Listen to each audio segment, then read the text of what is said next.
Welcome back, viewer. This is Chungu cha Jamii. We are having part 2 of Is Marriage a Scam? Send in your question, interact with us across all our social media networks. That's GBS TV Africa. Our SMS line is 21144.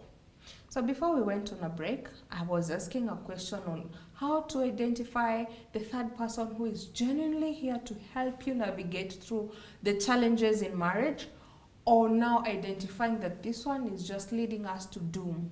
And if you've been led without you knowing, how do you bounce back to where you are without seeing, if I'm the one who introduced this counselor, without blaming each other? Yes. Wow, thank you so much, Eunice, for that particular question. I would start by saying that wherever there is genuine, there is counterfeit. Sure. A bank teller has been trained on how to identify genuine notes. And every time there's a counterfeit, even without looking at it, you say, wow, this one is fake. Now, the same case in every other profession. As much as we also have rogue policemen, we also have genuine policemen. Sure. As much as we have rogue doctors, we also have genuine doctors. And all of them are trained. Now, it also comes back to personality. What kind of a person are you? What are your values? And in a profession like counseling like ours, before you are certified to be a counselor, you have also to go through the process to know that the issues that you went through in life, you are not going to transfer them to your clients, what you call transference. And as much as you may have gone through some issues you personally in life, then you have to heal first of all. Because when you are not healed, then you cannot be a healer. So we can say that we also have counselors who are healed, who are healed healers. So they are already healed. But if you realize that you are not yet healed, then you are disqualified from being a counselor. Now, the issue of identification, there is what we call reference, being referrals.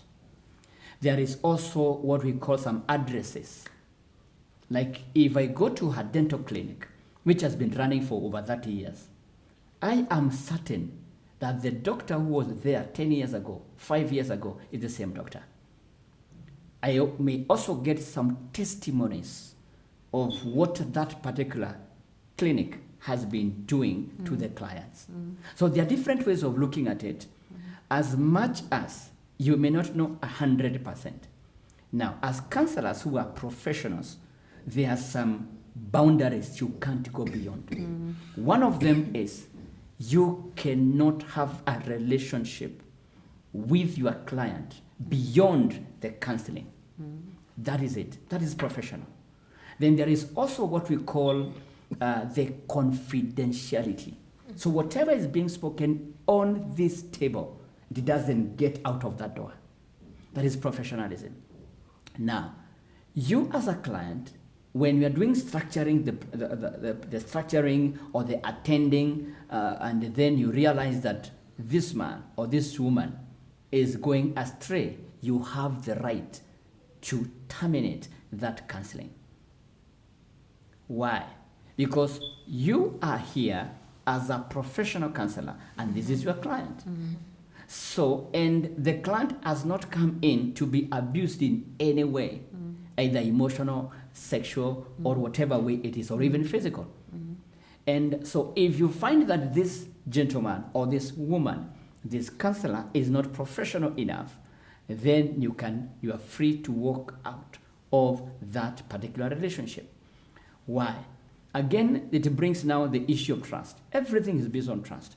And the trust is something that is built. It's not something that is demanded.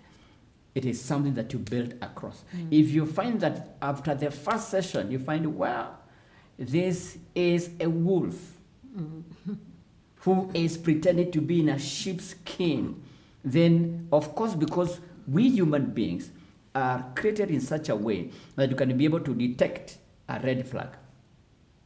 And once you detect a red flag, then you don't need to walk on until you find yourself you're fallen into the trap. So you can be able to discontinue and say, I am not going to continue with this. So choosing who is genuine and who is not genuine, it is a preserve of the client. Okay. Maybe as you add on that, if you have something to say, I'd like you to also touch on the emotional intimacy. In most cases, when you talk about intimacy, mostly what comes to our mind is just sexual intimacy, but emotional intimacy, to me, I found it to be more profound, more deep than just sexual. Because without emotional intimacy, then sexual intimacy won't work. Because we have to have that gelling in and the connection and the spark of emotions. So in emotional intimacy, you have to develop the intention, being intentional with how to help your partner in terms of emotional when they are breaking down, maybe from work pressure, from relatives pressure. We have a lot of things that crumbles us down. When I have come back home, crumbled, shattered, sick, and I'm not able to speak it out at that moment, how are we supposed to build the emotional intimacy to be able to detect, even from a phone call? Hi, honey, how are you? How you respond to me, I'm supposed to take. This one is either in somewhere they cannot talk, in a meeting, is sick, you're able to tell. How do you build this relationship now in marriage? Because to me, I feel like if you're dating, if you invest so much on emotional intimacy and ended up not being together, you end up being more devastated and disappointed. And that is where we're coming and saying marriage is a scam. Because you've invested so much without knowing I'm investing in the wrong place. Because now, also in businesses, if you invest in the wrong deal and you go wrong with so much extreme loss, you'll be afraid of doing businesses. You now say, I'd rather go the employment way all through. So how do you go about that? Okay, I'm reminded immediately of a scripture that directs us to when the problem is not falling, but what do you do after that? You get up after you fall. So, and Pastor took us through the do's in that area. So I'm thinking when it comes to emotional compatibility and just being one emotionally, you've started with communication. In the case where it gets to a place where you discover you've invested in the wrong one, then it's very unfortunate, because it means such a person maybe did not have the advantage of having received the kind of knowledge and wisdom Pastor David just shared on how to write off the wrong ones and how to know to pick the right one. So that then when you invest intelligently and you invest in a place, in a person where you'll actually continue to grow. But unfortunately, for those who discover too late that this was not the wrong one and they have to break up, first of all, it's just as well they broke up before marriage.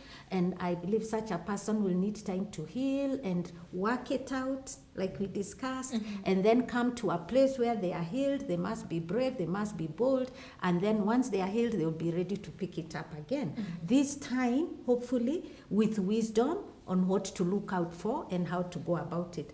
But in the marriage setting, you have come together, there is communication, you are getting to know one another, you are not hiding things from one another. There aren't really secrets, those secrets that affect the very essence of who I am. Then as we grow closer and closer emotionally, we come to a place where we can actually decipher one another and kind of tell when things are right, things are wrong, when there is pain, when there is hurt. You can even tell maybe when one is crying or trying to keep the tears in. And then in such a situation, then the emotional support that you offer will be based on wisdom, because you cannot always just hit the matter like hitting the nail on the head. You might have to approach it roundabout, especially when it's men. We have to be more careful how you handle them, because you don't want him to appear weak. So you have to find a way to talk to him so that he's able to rest and find peace until you provide a peaceful environment until such a time as he will either work it out himself or discuss it with you or find the right place to discuss it, depending on what it is. It's not every time they discuss business with us at home. It's not even every time they may discuss matters to do with the family from their side with us, not every time. But many times issues may be to do with us. Given the right environment, once you discern that there is, I believe in our intuition. Women, we are given that sixth sense. And so often you can tell a lot about what's happening to the man, also what's happening with your children. And then now the wisdom will guide you on how to deal with it. And when he's ready, he will speak, he will share. But he needs to know that when he comes, you are not going to badger him with many questions or with many words or making all kinds of demands, but you'll just provide a peaceful atmosphere where he can be himself and just work these things out so that he doesn't find the need to go elsewhere. Sure. To go elsewhere, but to just come home. Okay. As you add on that, Mr. David, what's your male perspective on the same when it comes to emotional intimacy? We have issues like she has mentioned, men opening up. Now, this one we want us to talk in concept of marriage now. We are not talking of dating now. We are married, we are one. At what time does a man open up to the woman? Because as lady, it's easy for me to open up and be vulnerable to my man because I'm here 100%. But for the man, I don't know who advises you, correct me if I'm wrong, but mostly, also depending with the culture that you're coming from, mostly men are not they're not ready to open up to the wives 100%. They say a woman can only take this much. This is the much I can take for her to handle. And again, what do you look, now that you're married, what do you look or how do you tell that now this one is ready, I can be open and be vulnerable to this person and not be scared of the outcomes of maybe being bashed, but rather knowing that I am now this one I'm open to, I can go to her, be, that state of vulnerability and be rest assured you're shielded and well taken care of. At what extent do you identify and say, now here I'm home and here, well, now it's a no-no situation, no matter how many years you're married? Because we find people who are keeping secrets and you're like, wait, what? 50 years in marriage and they don't know this, and you're like, what was I not doing right or wrong? Take us through that from the male perspective. Wow, thank you, Eunice, for this. And just to add something on the emotional intelligence of it, is that we are human beings and we are emotional. Whether a woman or a man, we have that part of emotions. Sure. And when emotions are pressed down, at one time they will actually erupt. And when they erupt, they will have a lot of splashes around, and the danger will be so much. So it is also good to know what kind of a persona are you. This now brings us back to what we call now the personality. What kind of a person are you? Are you an extrovert or are you an introvert? One of the greatest mistakes that a human being can make is if you are an introvert, get married to an introvert, because we'll all be looking at inside yourself. And another mistake again is to marry somebody who is outgoing and you're also outgoing. So some of the things that you'll be discussing amongst yourself, you'll find them in the marketplace. Now, going back to the question that you asked, for me to confide in you, you have to be my friend. And one of the mistakes one of the major mistakes that are normally done in marriage is for someone to rush into the marriage, and yet this is not your friend. So you married someone who is probably a sexual object. You married for beauty. You married for curves. And then you don't know that these curves will disappear at one time.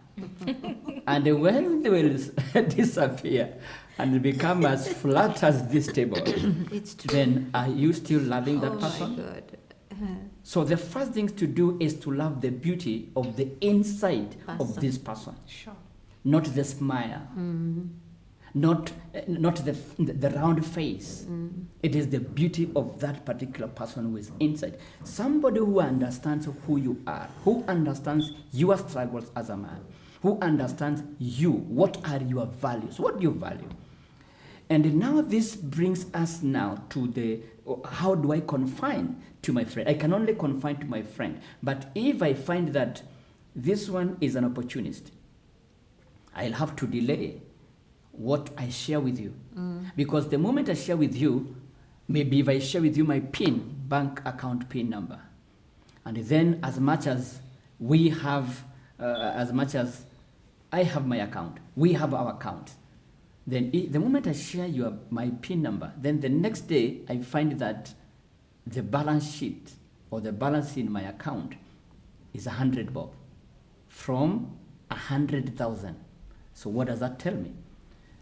There is also a time that if I confine with you, then tomorrow I'll not find you in the house. We have cancelled some cases like that, whereby the husband has gone to work, comes back in the evening, then he wonders if which hall is this, and it is his house. It has been swept clean. It is because he has never known the kind of a person they're living with. Now, this brings me to one of the 5 love languages, which is quality time. Do I spend quality time with my wife? Sure. Do we spend quality time together? Because when we spend quality time together, not only in bed, but sitting room, in a restaurant, we have gone there to have lunch. And as we speak, as I see you eat, I can be able to learn 1, 2 things. As you communicate, as we talk, then I can be able to know, I can release these secrets to you. Of course, there should be no secrets in marriage. But the moment I know you are not my friend, then there is no way I can entrust you with what I value. Sure. But if you are my friend, I can do anything, everything for you. Again, an African culture has said that men don't cry. But I would want to urge the men who are watching us today, you cry. Even where you are right now, you can cry. Crying is not a sign of weakness. It is a sign of strength. Why? Because you have let that emotion out and you're able to manage that. But of course, don't be a crybaby every other time you're crying. No, know when to cry and how to cry and where to cry. Wow. Know when to cry, how to cry, and when to cry. Viewer, I hope you've taken that in from the man's perspective. Amen. Until you understand that, indeed, you're in a hot soup, or rather, you still have a lot to learn. We'll take a quick break. We'll be back shortly.